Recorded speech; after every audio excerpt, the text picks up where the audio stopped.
Just to be clear, we're talking about hernias here. There are over 1 million hernia repair surgeries performed each year in the United States. And if you're male, you have a 27% lifetime risk of developing a groin hernia, almost a 1 in 3 chance. With females, that drops to about 3%, as they are more prone to different types of hernias. And we actually have a body in this lab that has a hernia. So today we're going to show you this body, as well as talk about the different types of hernias. We'll discuss why males are more prone to them, how they're treated, and if there's anything that you can do to prevent them from forming. It's going to be a protruding one. So let's jump into this anatomical awesomeness. So first, what is the definition of a hernia?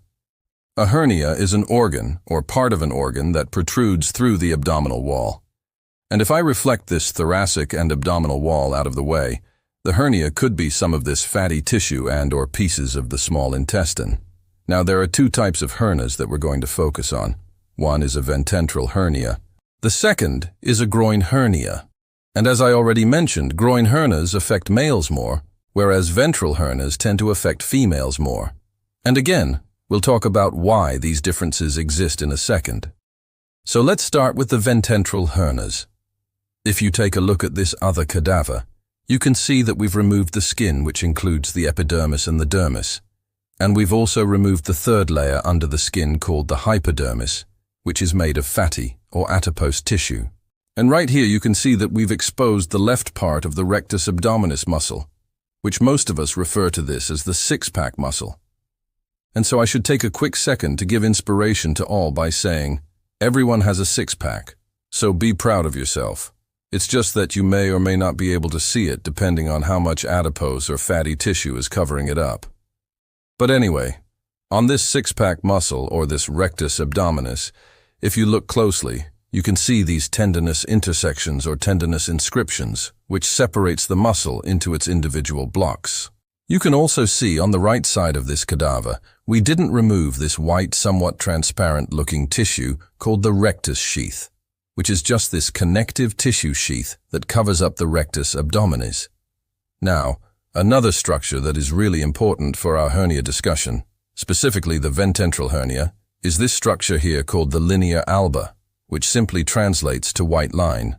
And this is a vertical line dividing the rectus abdominis into right and left sides. Now, the Linea Alba can actually be stretched or pulled apart through a couple of different conditions. It can be congenital, but 2 of the common things that can actually pull this apart or stretch it is pregnancy.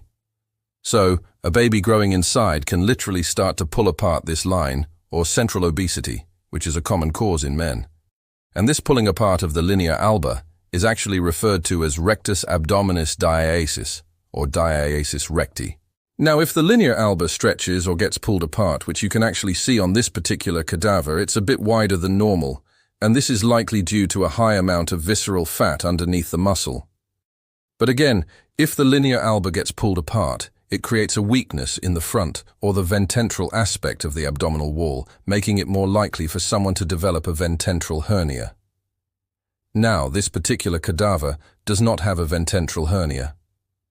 It does have a groin hernia that I'll show you in a little bit, but there are a couple of different types of ventral hernias. You can get one at or near the belly button, referred to as an umbilical or para-umbilical hernia. Or you can get it anywhere along that weak spot, or that weakened Linea Alba. And if it's not by the belly button, they generally refer to it as an epigastric hernia. So just to review, a ventral hernia is a hernia on the anterior or ventral aspect of the abdominal wall, and the subtypes of ventral hernias are umbilical, parumbilical, and epigastric. But before we get into the groin hernias, I need to introduce you to a new and by far and away the best sponsor we've ever had, us. Because right now at the Institute of Human Anatomy, we're running our biggest sale of the year. 40% off all digital study products, which means all the anatomy and physiology bundles. And yes, that includes the glorious Mega Bundle. And you are more than welcome to make fun of us for calling it the Mega Bundle. But we're also doing 30% off all IOHey merch, because if you're going to learn anatomy, you might as well look good while doing it. Now, the Mega Bundle isn't just an insanely deep collection of high-yield study resources. It now comes with bonus access to what our team endearingly refers to as AI Jonathan, an AI version of me. So you can literally call or chat with my AI clone and ask all your weird, wonderful, and slightly uncomfortable anatomy questions. Because trust me, people have asked some very interesting things. And of course, AI Jonathan still answers. So whether you're a med student, nursing student, massage therapist, or just the kind of person who likes to geek out about the human body, it's a great time to save on these study resources. The sale kicks off today, November 23rd, and runs through December 2nd. So, check out the link in the description, pick up that mega bundle, and unleash your inner anatomy nerd. And now, let's get back to hernias. Now, the groin hernias are a little bit of a fun discussion because we actually have to discuss why they're more common in males. And part of that has to do with the actual descent of the testes. And this is an awesome developmental story. The testes and the ovaries are actually what we call homologous structures, meaning they came from the same embryonic tissue. When you're developing inside mom, both of them actually start up by the kidneys.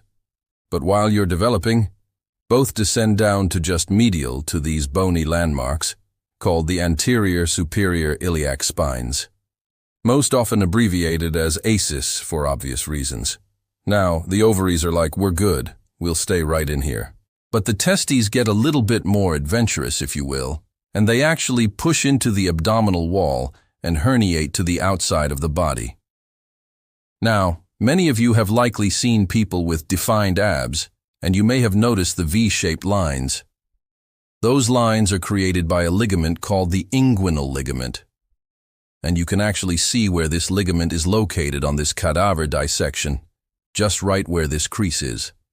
Now, there's also a canal called the inguinal canal that runs just slightly above the inguinal ligament. And this canal is where the developing testes will travel through.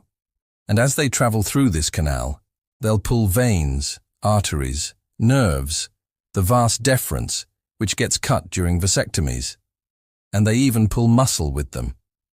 And this forms a muscular cord called the spermatic cord that you can see right here. And it contains all those veins, arteries and nerves. And I think we've even dissected the vas deferens out of the way. Yes, we have. But you can see that tube, or the vasarins right there. And of course, this is the testis, or the testicle. But to complete the story, the testes push into the skin, creating a pouch called the scrotum. So due to this natural herniation of the testes, the inguinal canal is larger in males. And this is the reason why they are so much more likely to develop a groin hernia called an inguinal hernia, which is when some of the abdominal contents, whether it be fat pieces of the intestine, push through the inguinal canal. And you can actually see an inguinal hernia on the left side of this cadaver.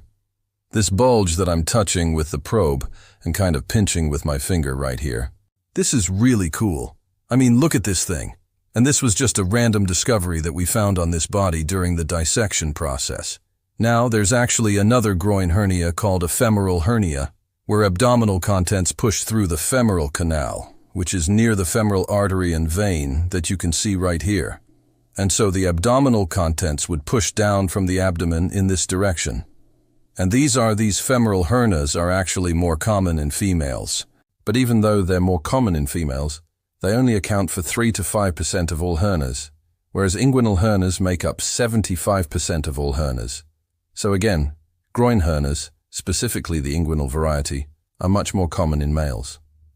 So what do we do about hernias? And is there anything you can do to prevent them or reduce your risk of getting one? Well, sometimes you don't do anything about them.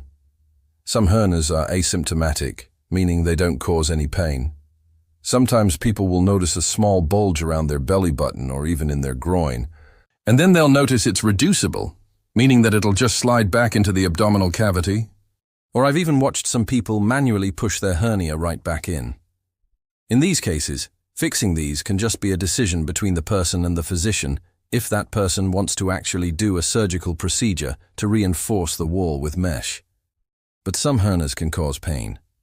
Now there's a range to this pain. Mild discomfort all the way up to extreme pain. And when the pain becomes more moderate to severe, there's a concern that the biggest complication for a hernia is starting to develop. And that is if the hernia becomes incarcerated, meaning it gets stuck in the actual hole that it's pushing through and cannot be pushed back inside. Again, this is referred to as an incarcerated hernia. And once a hernia gets incarcerated, it can eventually lead to strangulation, which is when that protruding tissue or bowel is getting pinched or strangulated. This will pinch off the blood vessels and not allow blood to move in and out of that tissue, leading to extreme pain. And now we're talking about a medical emergency because that tissue could potentially die and become necrotic, leading to even more serious complications. I think that was a little redundant to say die and become necrotic, but regardless, you get the idea.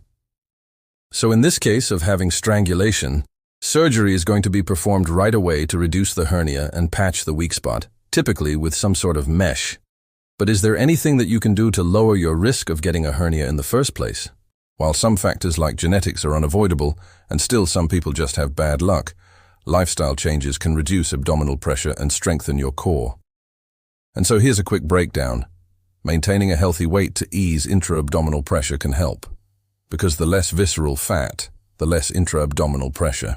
So decreasing visceral fat through diet and exercise helps reduce the risk of ventral and groin hernias. Plus, there are many other benefits to decreasing visceral fat.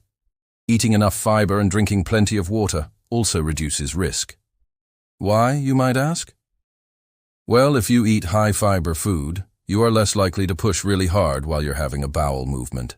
And straining during constipation stresses the abdominal wall.